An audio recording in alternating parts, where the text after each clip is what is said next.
Good morning. I'm Kevin Clements, Director of the Toda Peace Institute, and it's my great pleasure to welcome Harsh Mander, Shabnam Hashmi, Deb Roy Chowdhury, Vinod Shetty, and Colin Gonsalves, and my colleague Olivia Stokes Dreier to our roundtable conversation reflecting on the positive and negative consequences of India's recent election. To begin, I'd like to invite each one of you to briefly introduce yourself and your current role in Indian politics. Hi, I'm Shabnam Hashmi. I'm a social activist based in New Delhi, India, and I work on questions of democracy, gender, and related issues. I am Deb Roy Chowdhury, an independent journalist and writer based in Hong Kong, and I split my time between Hong Kong and India. And I recently co-authored a book titled "To Kill a Democracy" with Professor John Keane of Sydney University. And my recent media writings generally focus on India. Hello, friends. My name is Harsh Mander. I work directly with communities affected by hate violence, homeless people, and other marginalized communities. I try to work as a peace and human rights worker. I also write, teach, research around these issues. I'm Vinod Shetty, a labor lawyer working in Mumbai in India. I work mainly with informal workers and underprivileged communities, especially in one of the largest slums in Mumbai called Dharavi in Mumbai. And my work consists of human rights activities also. I'm Colin Gonsalves, founder of the Human Rights Law Network. I'm a lawyer practicing at Delhi. You can see that we have around the table a wonderful collection of activists and scholars and writers, all of whom are concerned about the future of India's democracy and the ways in which all minorities can be treated equally. So over to you then, Olivia. Yeah, thank you. And I want to just join and welcome you all to this roundtable conversation. We're really looking forward to getting your perspectives on the current situation post-election. So, Harsh, we thought we'd turn to you for the first question, at least to launch it. As someone who's been working for a long, long time to promote democratic resilience in India, what were some of your major concerns leading up to and during the long election period? I think many of us recognize that this was probably the most important election that the Indian people participated in since we became a republic more than 75 years ago. The reason for this is that we had in power a political party which ideologically was profoundly opposed to the constitutional values that drove our freedom struggle, led by Mahatma Gandhi, and those values that were written into our constitution. But I think perhaps most significantly, the idea of the Indian nation. And I think Joe Biden somewhere said America is the US is the only country which is an idea more than a country. I think India is an idea even more than a country. It was an idea that it would not matter which god you worship. It would not matter what your caste, your gender, the language you speak, your wealth. You would be in every way an equal citizen in this country that we would build. The party in power actually, as I said, had a very different imagination and really have fought for it for the last 99 years, to be exact, since their formation in 1925. They believed in a country, in a Hindu nation, in which particularly the Muslim minority and the Christian minority were unwelcome. But if they wished to be part of this nation, they could be part of it only as second-class citizens, without equal rights. So I think this was one central idea that was written into our constitution. There was also the freedom to dissent, very importantly, the freedom of conscience, the freedom of worship. All of these were badly battered over the last 10 years under Modi. And if he was to return to power, we feared that whatever, even already effectively the constitution, in many ways, the democratic secular constitution of the country has been thrown to the winds. If they were returned to power with in an emphatic way, India's survival as a secular democracy was deeply threatened. I think that's what made this election more important. It wasn't simply about electing in one party, electing out another. It was about whether India would survive as a secular democratic nation. And on the other hand, and just to end, it's not the political party alone. It is backed by a huge cadre, probably the largest civil sort of organization on the ground, perhaps in the world, and they have been fighting for this alternative idea of India as a Hindu supremacist nation, and battling them, and battling huge oligarchic sort of accumulation of wealth by cronies of the ruling establishment. So it was the misuse of public officials, a media that has become completely subservient, not just uncritical of the government, but cheerleaders of their agenda of hate and division. So it was a very unequal battle, but it was a battle for the survival of India's secular democracy.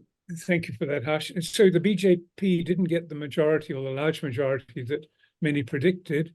So why do you think that happened, and what for you is its primary significance?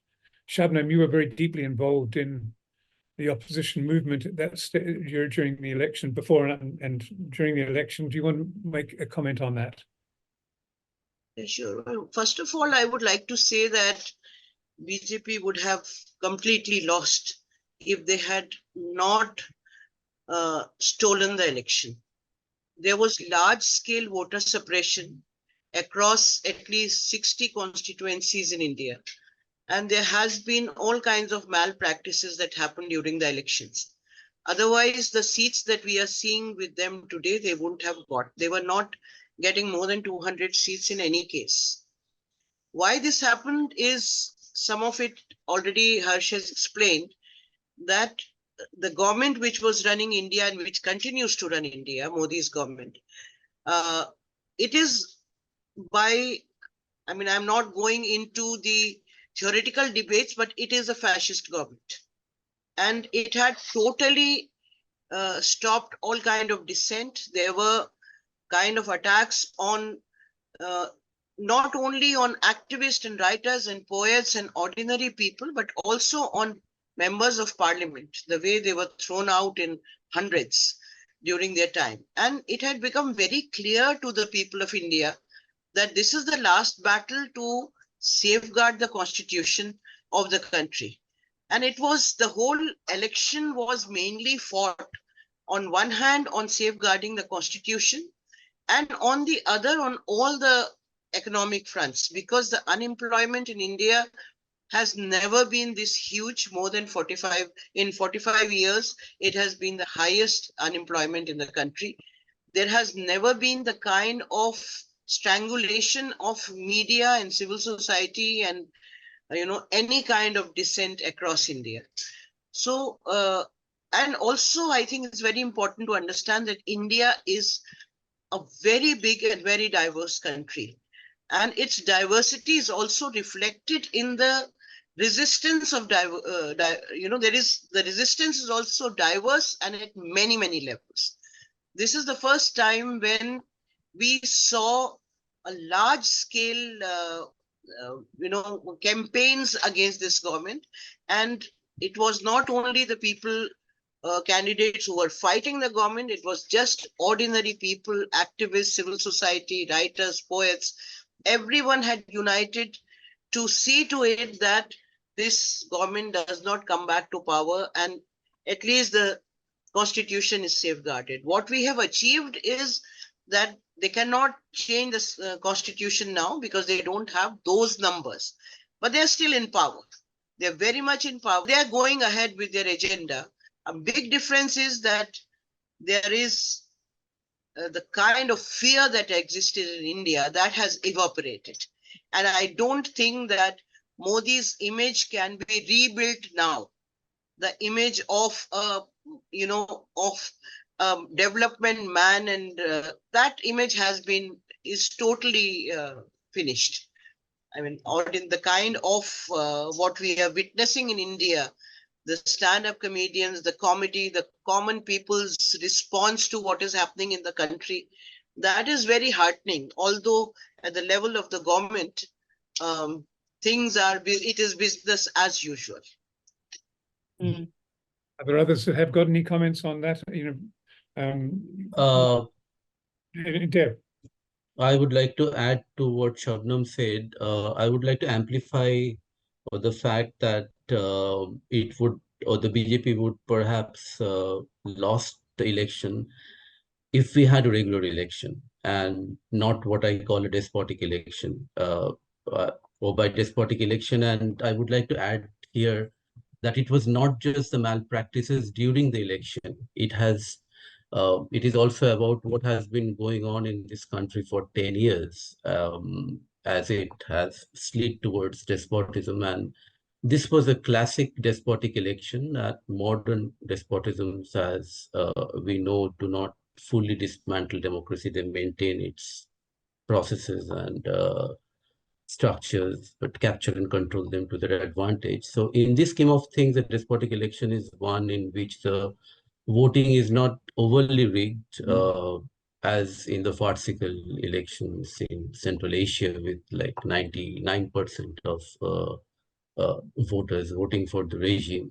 So it is not as ridiculous as that, but the playing field is tilted decisively in favor of the ruling party, so that the chances of an electoral upset is, is not completely eliminated, but it's sharply minimized. And that's what happened in here.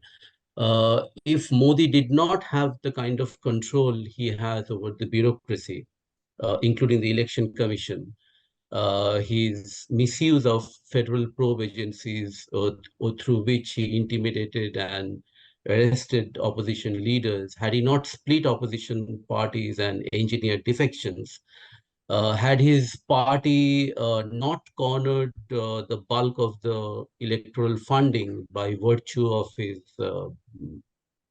untrammeled executive power, and most importantly, if he did not have the kind of control that he has over the media, then this election might have a completely different result. And so it was not just the malpractices. There were a lot of other factors at play here. And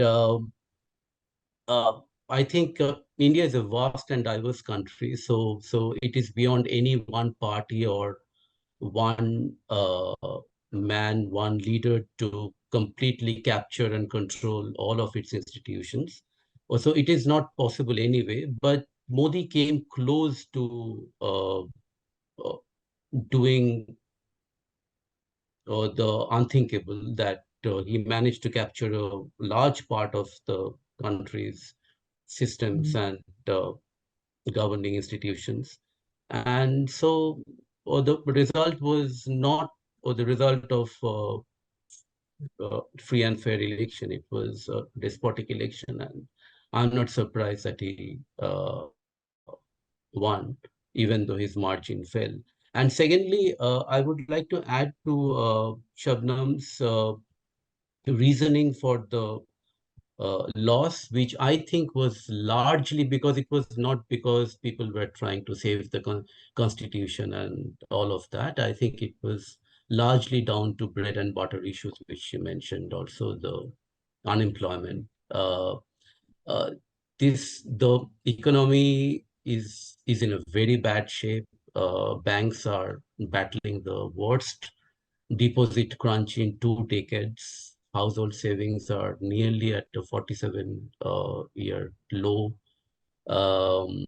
Household debts are at a record high. So people are taking huge household debts, or just to consume, just to stay alive, not to buy property or anything. FDI levels are now the lowest in nearly 2 decades. Even local investors are not investing. So, like, there has been considerable propaganda to show that India is turning into an economic powerhouse under Modi. But the lived reality of a vast number of Indians is very different, and propaganda doesn't really help there. So rural distress is very real. Rural wages have not increased in real terms in 10 years.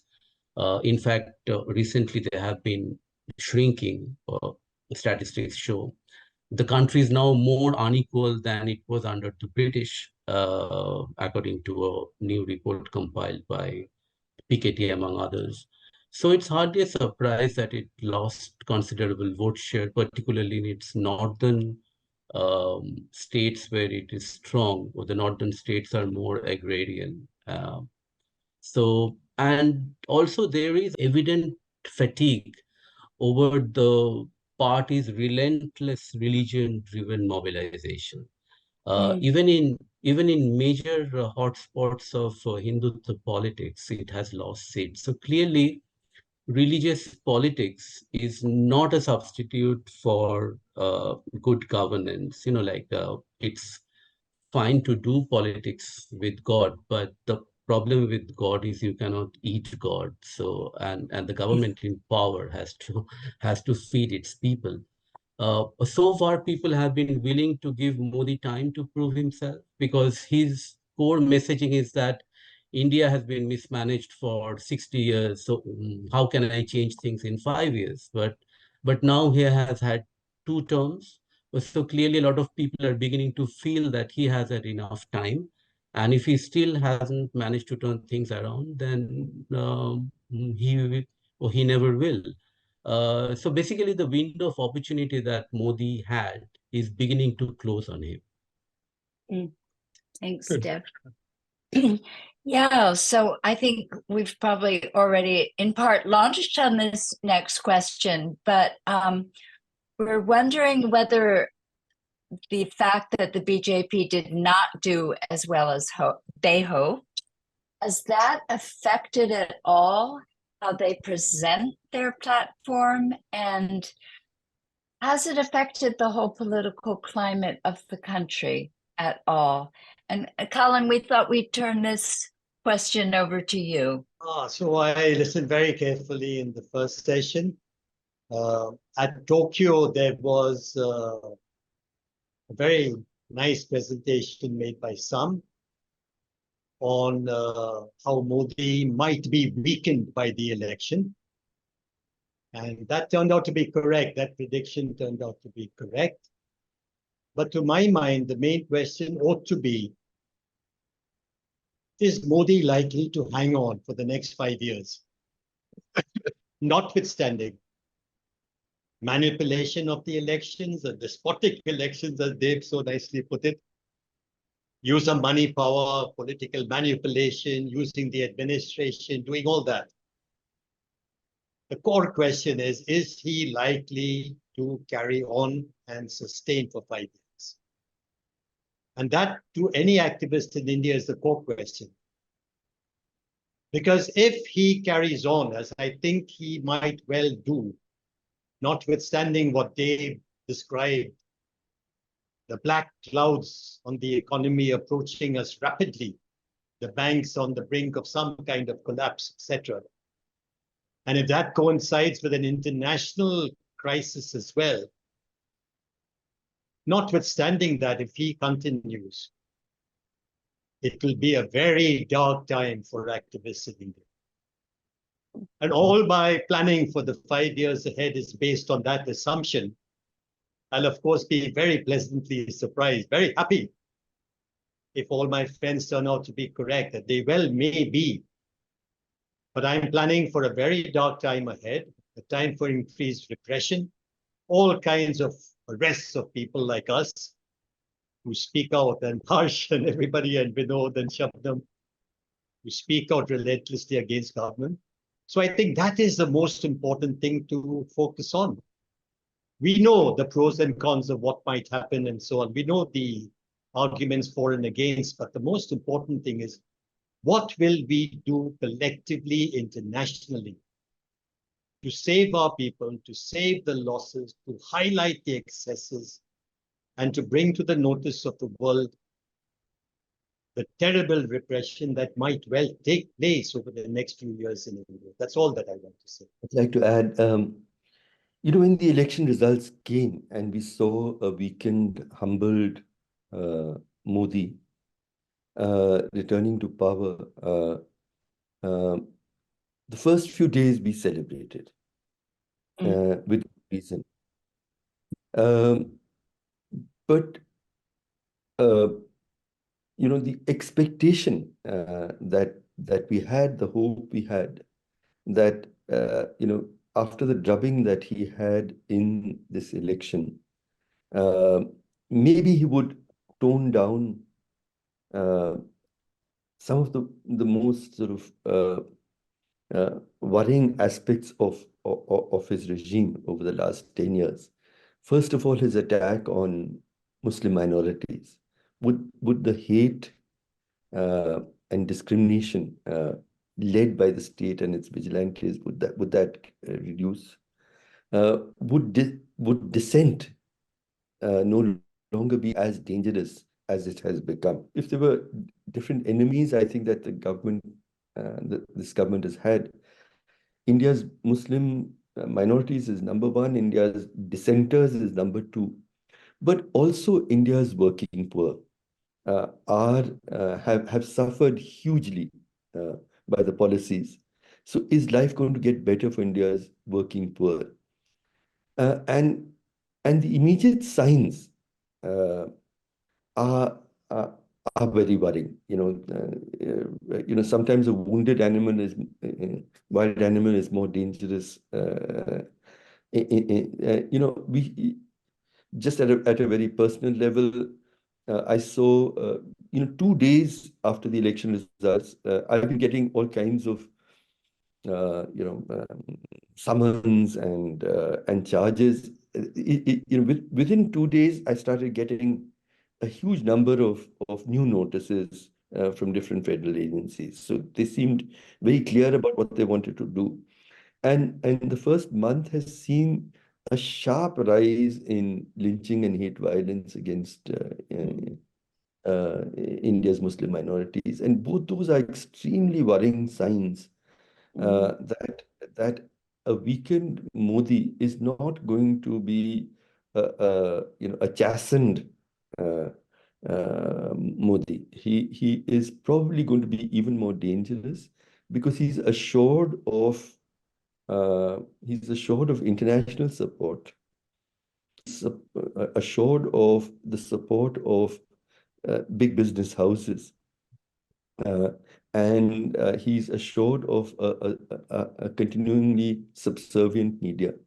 And I think that the battle to save India's democracy is, the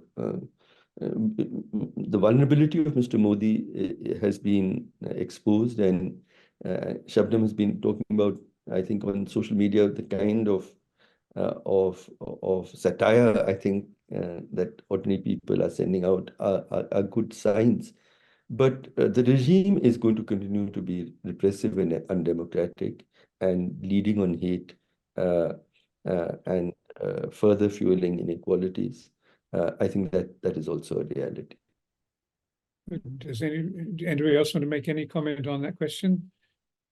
Can I add something here? Is that Sure. the regime will actually be even more repressive possibly than before, because now, because of the election, some people have seen the election, interpreted the election as a sign of India's vibrant democracy and democratic processes. So now there is suddenly I mean, like, for the last 10 years, we have been hearing that India's democracy has been backsliding, but suddenly after Modi lost 63 seats, we have seen international commentary on how Indian people have spoken. I think there was one headline in The Guardian which said India pulls back from the brink, and like, chastened and humbled and all of that, people have spoken. So now there is an idea that actually India's democracy is all right, because the results showed that Indian democracy is actually working. So now there is no stopping Modi, really, because the world has decided the Indian democracy is fine. I just want to add that yes, things are pretty bad. They are back to business as usual, but there are many state elections which are around the corner. In October, a few states are going to elections, and in January, a few more states will go to elections.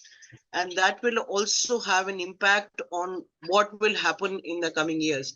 I agree with Colin totally that the repression is going to increase.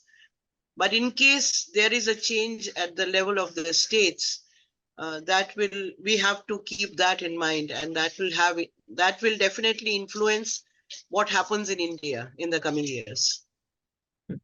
Thank you. You've covered some of what the next question is intended to cover, but I just wonder, Vinod, if you could sort of give us some more specific ways in which the elections really impacted India's democracy in the near term, and what are the long-term prospects now? I mean, Shabnam has already mentioned the possibility of more opposition parties winning state elections, but what are the other prospects? Yes. So the point is that the opposition, which thought that Modi can't be defeated and they were in a state of disarray, has suddenly found that they have made certain inroads in some states where Modi could never be defeated, like Uttar Pradesh. So this kind of unity which they found in each other's strengths, according to me, this could be some kind of a bonding effect, and this could, if they could build on this and take this to all the other states where elections are due, then we have a full-fledged fight.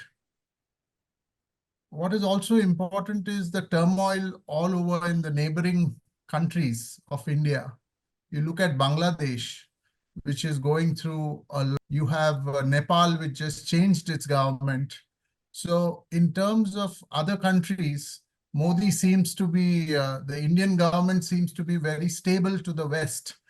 And given Modi's popularity with all the right-wing parties, as well as with Putin, and now he considers himself to be mature enough to go around stopping wars. He again has started building his international image, and with the kind of the elections in the US, which are all poised for his best friend to come back to power, we have a real situation here where in the country Modi is weakened, but probably internationally, because he's also the biggest buyer of oil, he may seem to get a lot of support from the international stage. And then he will build his reputation all over the world again and come back in India, showing that he has very powerful friends. All this doesn't mean that the situation inside the country is changing. As everybody, all my friends said, that you can't, this ideology of Hindutva cannot put food on people's table. So what Modi has to regularly do is give free rations. He has to give a lot of doles out there to the poor to offset the lack of employment. So this is a continuous process which he has understood, that finally you've got to put the rations into people's houses, give the underprivileged, give the marginalized sections of society some kind of income. So he's increasingly going to fund a lot of these mass popular projects where people are, kind of given an opium to remain quiet and to take these doles from the government. And on the other hand, continue their breaking of opposition parties. But India has seen a lot of turmoil earlier also. There have been other governments which were equally oppressive on the people, and people have fought back. I'm fully optimistic that this government will probably see its exit within the next 5 years due to its own contradictions also, because there are a lot of small fissures and divisions coming out between the ruling elite and the Hindutva brigade, who don't like Modi's style of functioning. See, the RSS as a parent body doesn't like these demigods who are, considering themselves above everything. So they are going to try and bring him down a peg or two and create an alternative. So this kind of contradiction within the ruling elite and majority parties is also something on which people need to build and highlight, because the more we highlight, the more the contradictions will come out into the open. One recent issue is that Modi, for the first time after 9 to 10 years since he came to power, he has opened up the RSS as an organization in which you can be a member while being a government servant. He had not allowed this to happen. He had simply to do a small change in the notification. But he did it for the first time this time, after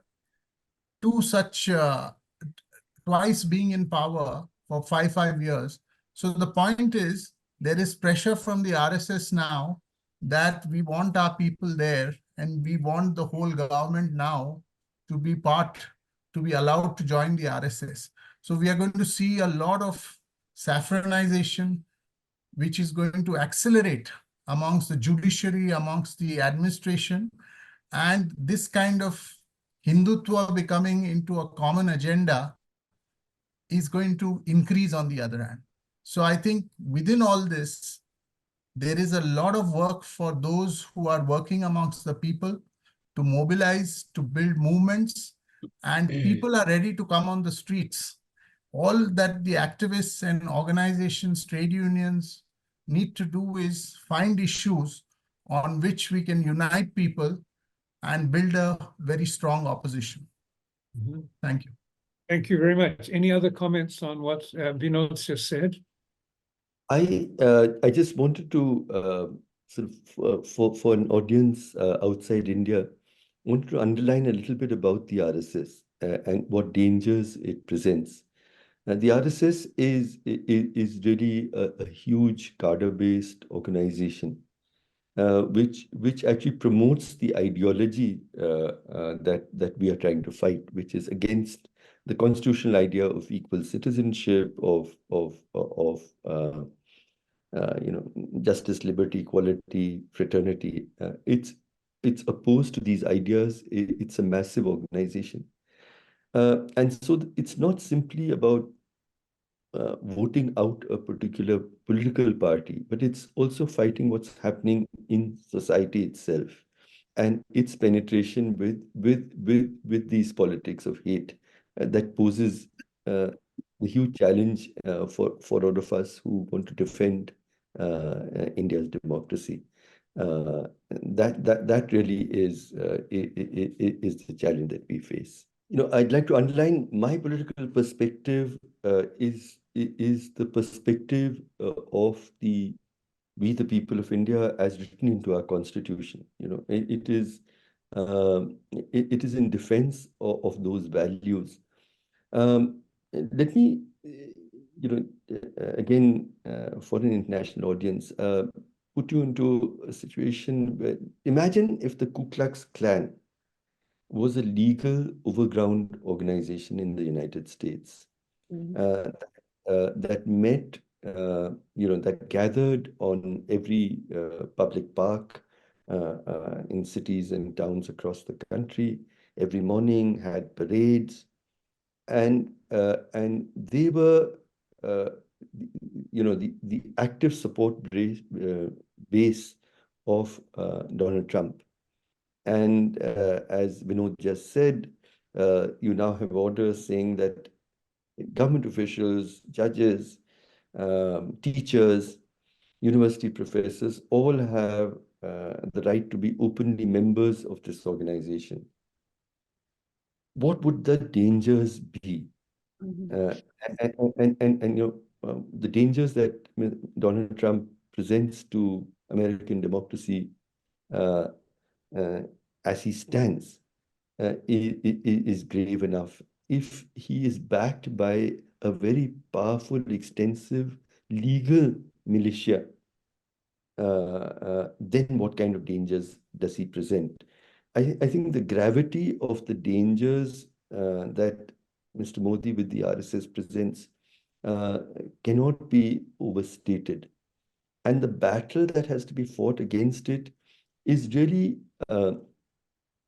not simply an electoral political battle, however important that is. It is a battle in hearts and minds, because what we are seeing is the penetration, this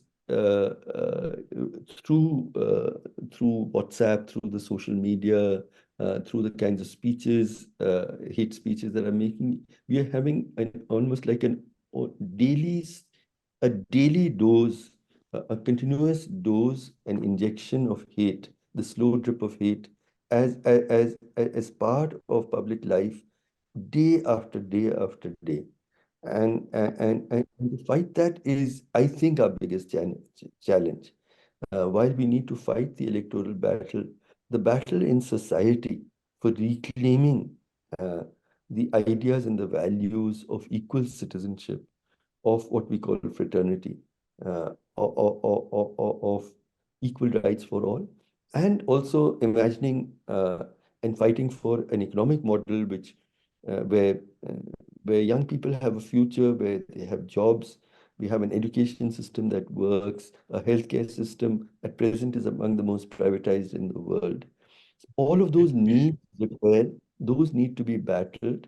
The imagination of an alternative way of running the country needs to be pressed. But most of all, I think goodwill between communities, an alternative to hate as a social ideology, as a lived ideology, is something that we have to fight for. And it'll take a generation, if not longer, to win that battle. And while we fight that, we need to fight the electoral battle to get the spaces to fight. I want to add and respond to a few things. One is that I fully agree with Dave when he said that, the economic implications of what has happened in India also had a major reason for, why they were reduced to these numbers. But I want to reiterate that what Harsh spoke about, the idea of India, that is very much in the hearts of people, and that was one of the major reasons of their defeat. I do not agree that people did not fight for the saving of the constitution. I think the major chunk of seats that we got from Uttar Pradesh, the reason was that the Dalit voters shifted to the India Alliance, and they shifted only to safeguard the constitution. I have personally attended many public meetings in Delhi called by the Dalits, and for the first time openly calling uh, to vote for the India Alliance and not for the party for whom they have always voted, that is the BSP. And shifting the vote from BSP to India Alliance was, I think, a major reason of why we were able to, get whatever seats the India Alliance got. That is one thing. Second thing, I want to come to what Harsh was talking about, the RSS. Everything, of course, whatever Harsh has said is absolutely right. But what is also important to understand for the other countries, that RSS is not growing and controlling the government and the minds of the people only in India. RSS is growing on your soils. Hatred is being sown and spreading on your soils. And through the diaspora, through various institutions that exist in US, in UK, in Australia, in South Africa, there could be any kind of semi-religious organizations. So it's very important to study them and see what is happening in their own countries. And if they study and control what is happening there, because a lot of money is inflowing from there to support hate in India. If that is controlled in US and UK, it will have implications in India also. And last thing I wanted to say that, yes, it is very important to have much bigger, show of strength on the streets, but civil society is absolutely crumpled and strangulated financially. I mean, I can speak for our small organization, which was present in many, many states. And we were extremely active in doing major campaigns across India. A lot of things are not possible now only because there are no resources available. And it is not only, Anhad, a small organization. There are 30,000 or whatever number, 25,000 other organizations who have been totally strangulated, who were working with people. Also, nobody has studied the kind of job loss that has happened in the development sector and how it has affected the most marginalized communities, whether it is Muslims, Adivasis, tribals, Dalits, and other poor and women. So these are some of the things which we need to look at. I just wanted to add to what Shabnam was saying, that how do we create an alternative to the RSS ideology or to the BJP is a question which the India Alliance, which has now been formed all over, a hope that there is an emerging leadership which is not like earlier totally family-based, but it will be a larger alliance of opposition parties, which will be secular, which will be above caste, which will be consisting of all the voices of the intellectuals, the NGOs, the marginalized. We need to create that kind of a vision for the people of India, a hope, a flag under which they can all come together. Because all these years against the BJP, you had the BJP as this umbrella organization of a majority party. And then we had these splinters of various opposition parties which were trying to, hobble together. And at the, one file being opened, they would defect to the BJP. This kind of opposition is of no use to the Indian people, because the Indian people don't want to jump into the fire from the pan. The people are ready. You give a good alternative, which is honest, non-corrupt, secular, ready for a fight on the streets. The Indian people will support you. And this has shown in this election that we will vote bravely, courageously against, everything, against all odds. But you put together an opposition party which has the audacity to take power. So this, I think, is very important, that we need to create an alternative to the RSS ideology.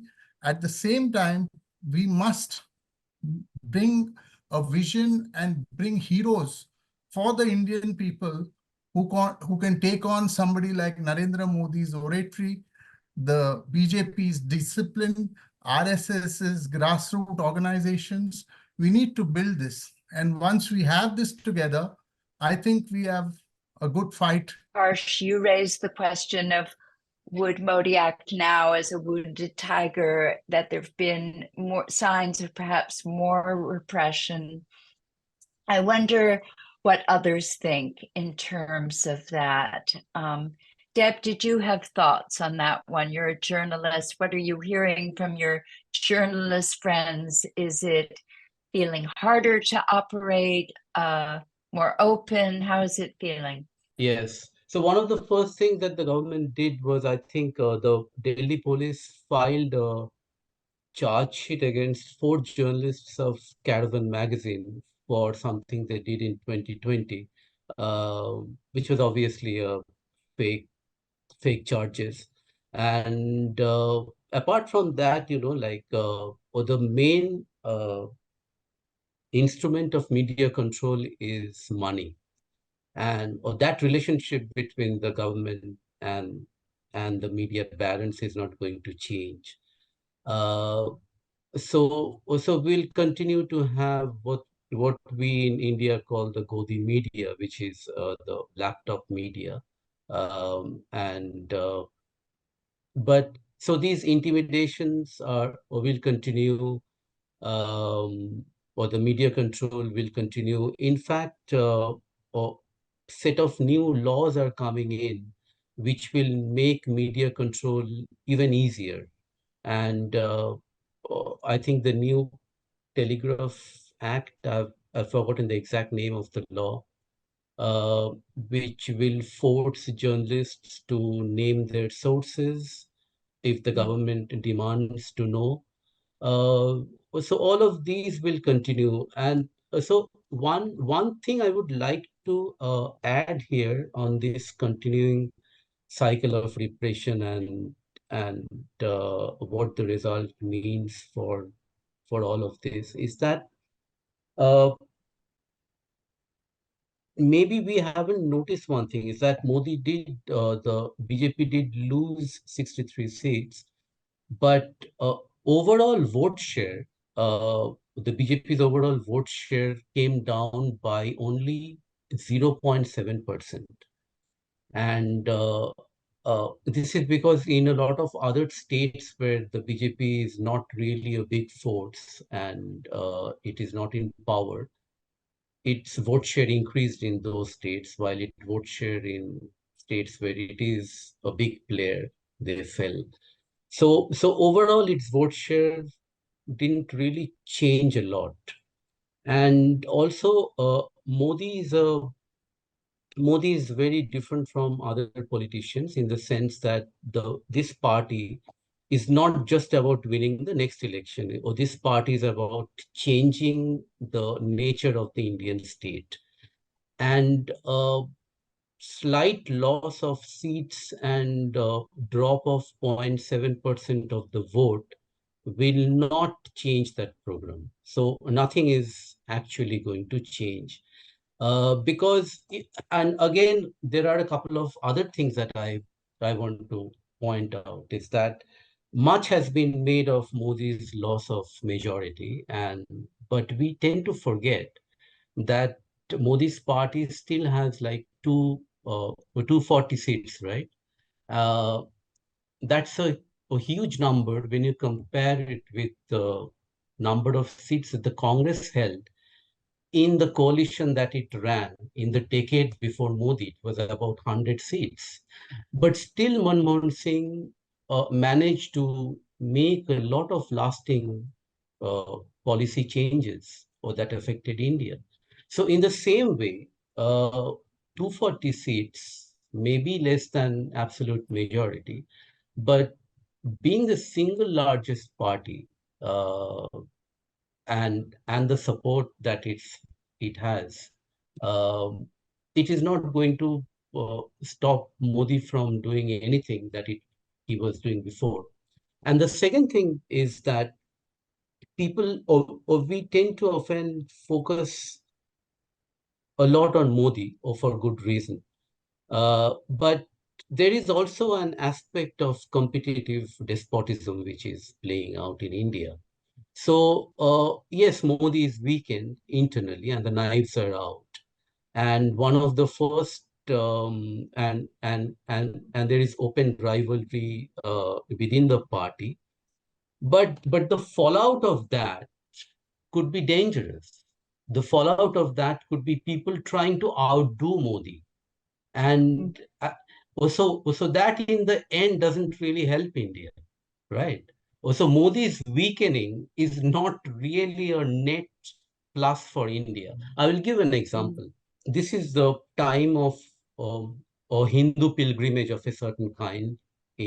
Mainly, it's very popular in northern India. Also, young men, they take the holy water from one place to another, and it's a big deal.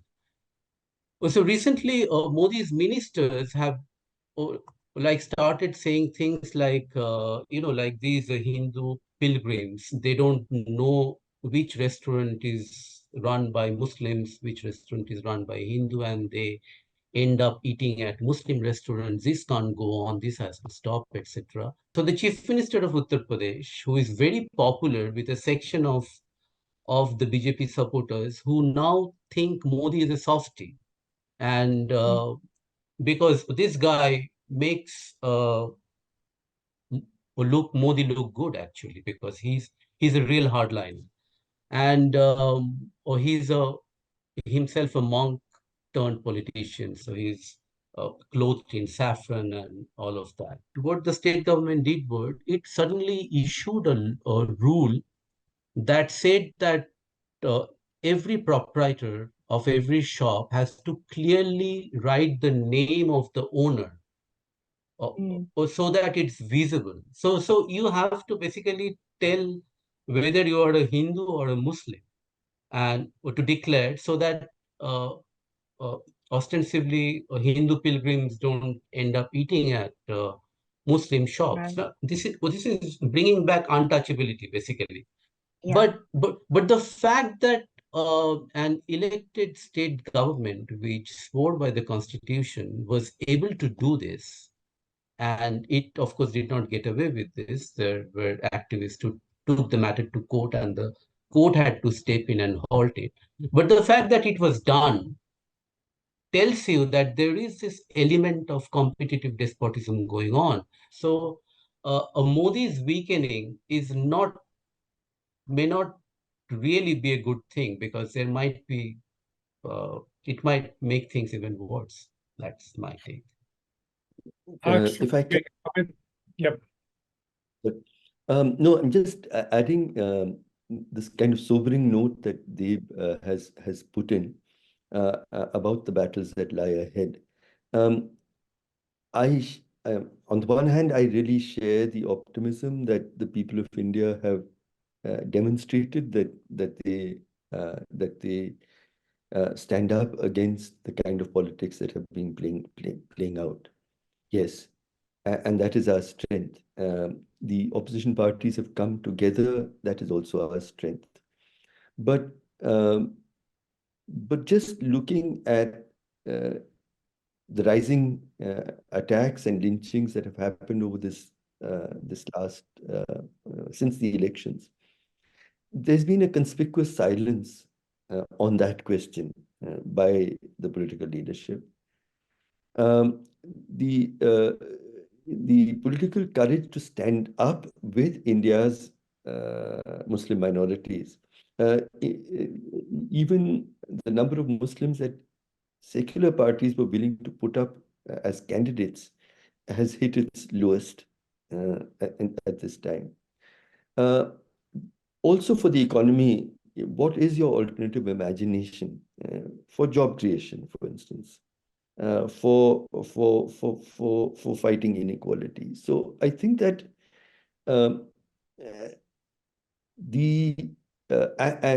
and lastly, that the repression is definitely going to grow.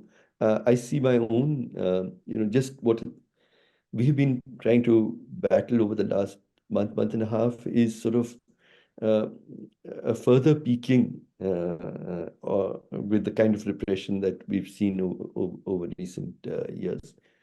And also, as Shabnam said, there's no money at all for civil society to battle. So it's going to be a very difficult period that lies ahead.